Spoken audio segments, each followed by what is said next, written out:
Hi founders, welcome to Archive 2021, annual event dari teman startup dengan tema Brands Beyond Crisis yang akan mengulas trending startups dan juga brands around 2021. Melalui event ini, kita mau mengapresiasi karya dan juga pencapaian brand Indonesia di tahun ini.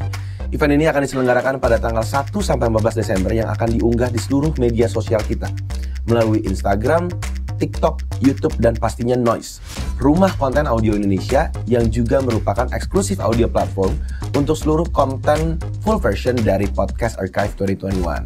Selain itu, event ini juga didukung oleh Heavenly Blush, King Snack Pack, dan beberapa media partner seperti Text from Brand, yang on top, Apiari, The Finery Report, EXP JKT, Katika, Global Millennial Group, dan juga Line Indonesia. Welcome to Archive 2021. Hi founders, welcome to Archive 2021. Di Archive 2021 ini adalah sebuah event dari teman startup di akhir tahun di mana kita mewawancara atau mengapresiasi para brand startup dan juga business owners yang tahun ini mencapai suatu pencapaian yang harus kita sama-sama apresiasi di tengah kondisi yang mungkin bisa kita bilang tidak menyenangkan bagi semua orang gitu. Dan kali ini kita juga udah diperbolehkan untuk main langsung ke kantornya Weir Group dan juga kita sudah bersama Pak Michael Budi selaku co-founder dan juga CEO dari Weir Group. Halo Pak, selamat siang. Siang, terima kasih sudah datang. Terima kasih, kita juga sudah diperbolehkan untuk datang dan boleh mau untuk berpartisipasi di Archive 2021 ini. Nah sebelumnya mungkin Pak boleh nggak, kita tuh hari ini tuh sebenarnya kan akan ngomongin tentang Secrets of Building Successful Technology Company. Yeah. Kita juga tahulah akhir-akhir ini banyak sekali perkembangan teknologi yang mungkin tahun lalu kita bilangnya itu mustahil kalau buat saya orang awam gitu. Yeah. Tapi ternyata the future is now gitu. Dan sebelumnya boleh cerita juga nggak nih Pak? Sebenarnya Pak Michael ini siapa dan juga apa sih itu Weir Group Pak? Ya, jadi saya sendiri mungkin salah satu dari co-founder yang mendirikan Weir. Weir Group sendiri perusahaan yang memang fokusnya di teknologi augmented reality. Kita berdiri itu sudah sejak 2009, jadi sudah cukup lama ya. Udah di atas 10 tahun gitu ya. Dan fokus kita di teknologi ini itu memang untuk membawa istilahnya dunia, kita suka bilang itu virtual world. Mungkin sekarang trennya lagi naik disebutnya metaverse ya. Jadi, tapi pengertian metaverse ini suka kadang-kadang salah dimengerti sama orang gitu ya. Sebenarnya kan metaverse itu adalah teknologi dunia virtual yang terdiri dari dua komponen, augmented reality dan virtual reality. Ya, termsnya metaverse sendiri ya sudah lama sebenarnya tahun 92 tuh. Ya, dari novel dari sebuah novel cyberpunk itu waktu itu, cuma dipopulerkan sejak Facebook menjadi Meta gitu. Dan akhirnya karena kita bergerak di augmented reality, makanya memang teknologi ini kelihatannya memang sangat menjanjikan di masa depan dunia virtual itu akan bergabung dengan di dunia realitas gitu ya. Kita sendiri fokusnya di augmented reality. Mungkin sedikit kalau saya boleh ceritain nih. Orang mungkin kadang-kadang ada yang bingung membedakan antara AR dan VR. Betul, AR dan VR gitu ya. Nah, kalau VR itu kaitannya sama kita masuk ke dunia digital, dunia virtual. Ya, biasanya kan pakai headset ya. Bisa juga pakai main games dan pakai laptop dan desktop. Tapi kalau kita pakai kacamata headset, berarti kita masuk ke dunianya di sana, kita bisa explore tanpa kita pindah lokasi. Nah, kalau augmented reality agak kebalikannya. Jadi avatarnya di sana, objek-objek 3D-nya itu virtual world-nya kita bawa ke dunia kita. Nah, di situ yang kita harus lihat dengan bisa pakai augmented reality glasses atau pakai smartphone. Nah, kira-kira itu konsepnya kalau nonton film mungkin seperti Ready Player One ya. Ready Player One ya. Kalau itu VR tuh. Nah, kan keblok, kita nggak bisa, dia tokoh utamanya nggak bisa jalan-jalan tuh. Di rumah aja gitu kan, explore sana sini. Tapi kalau augmented reality itu mungkin seperti kacamatanya Iron Man. Nah, dia bisa pakai ya, dia terbang kemana-mana, tapi ada objek yang dia bisa lihat di dunia real, gitu, di matching. Kira-kira konsepnya seperti itu. Nah, Weir sendiri fokusnya di sana, di yang kedua, di augmented reality. Walaupun dalam fitur kita ada VR-nya dan ada AI, artificial intelligence. Karena ke depan pasti tokoh-tokoh yang avatar ini bisa kita ajak ngobrol akhirnya. Nah, itu konsepnya sih. Itu sedikit overview kali ya. Biar teman-teman yang dengerin sampai saat ini juga taunya VR, AR, tapi nggak tahu sebenarnya apa bedanya juga AI itu apa gitu. Tapi tadi karena Pak Michael menyinggung masalah metaverse lah.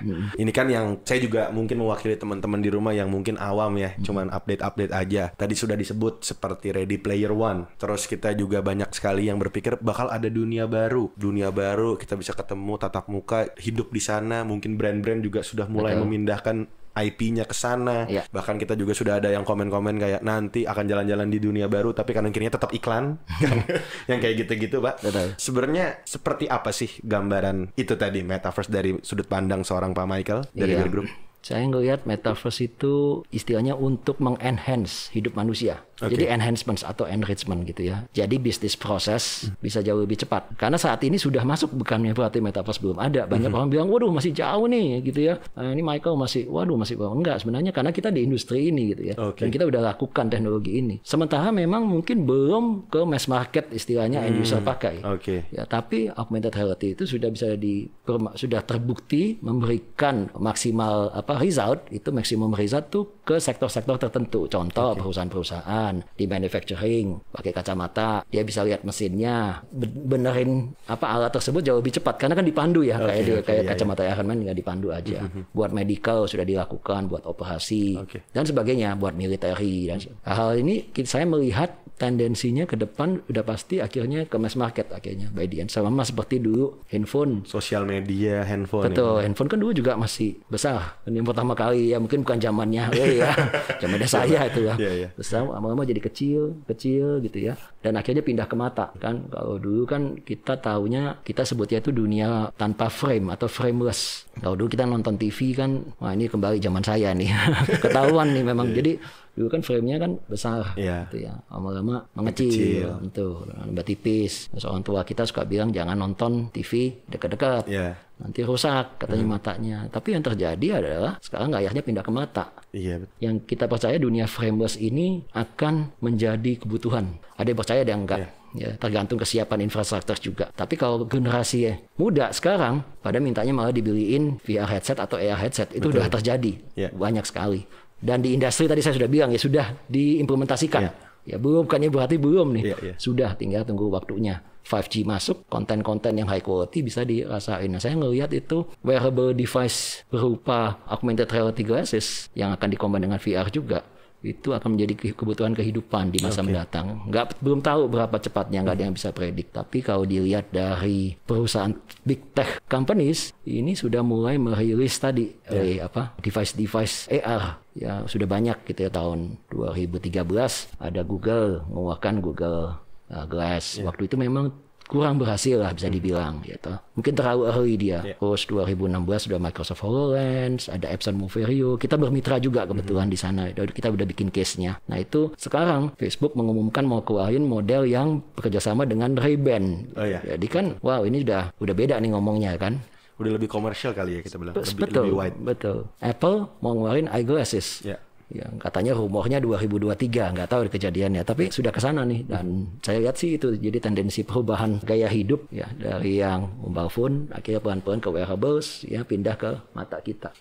Tim kita juga mencatat nih Pak, ada satu data yang kita temukan pengalaman sejak 2009 Weir Group saat ini telah melayani lebih dari 1.000 proyek di 20 negara termasuk Amerika, Jerman, Spanyol, Nigeria, Singapura, Malaysia, Thailand, Filipina, Myanmar dan beberapa negara lain dalam sub bisnisnya. Juga menghasilkan kerjasama strategis dengan beberapa pemimpin industri di Indonesia seperti Alfamart, My Republic, R66 dan lainnya. Nah tadi juga sempat diceritain dan juga bahkan dicontohin nih kerjasama apa sih yang dibuat oleh para pemimpin industri ini. Nah boleh nggak sih Pak cerita lagi apa sih sebenarnya layanan atau service dari Weir Group ini yang memang membantu mereka nih dalam contoh apa dan di bidang apa? Mungkin salah satu contoh yang kita kerjakan dengan pihaknya Alfamart ya, misalkan itu tadi kan soalnya Ray bilang juga kan ini lebih banyak ke B2B. Sebenarnya yes dan enggak, tapi bisa juga B2B2C gitu ya. Jadi kita bikin sebuah platform bekerja sama dengan pemain seperti Alfamart yang sudah memang kuat gitu ya di retail untuk melayani end consumer gitu ya. Nah, kita membuat sebuah platform di sana, contohnya bikin toko virtual dengan augmented reality. Nah, toko virtual ini dipergunakan bukan buat belanja seperti e-commerce, tapi buat orang-orang yang mau jualan. Nah, yang kebanyakan memang ibu-ibu, ya ada bapak-bapak juga yang jualan. Nah, mereka berjualan menggunakan tetangganya dengan menggunakan teknologi. Di-enhance dengan AR dan VR store supaya waktu jualan lebih gampang. Ya kan dia bawa. Banyak kan memang ke kota kecil nilai teknologinya dipakai. Nah, karena kalau yang di kota besar mungkin dia bisa langsung ke e-commerce. Tapi kalau di bawah kan ini namanya online to offline. Nah, itu solusi salah satu yang kita pikirkan. Nah, yang menjual bisa dapat second income kan. Tapi dengan jualan lebih gampang menerangkan karena terbantu tadi di enhance lagi kan.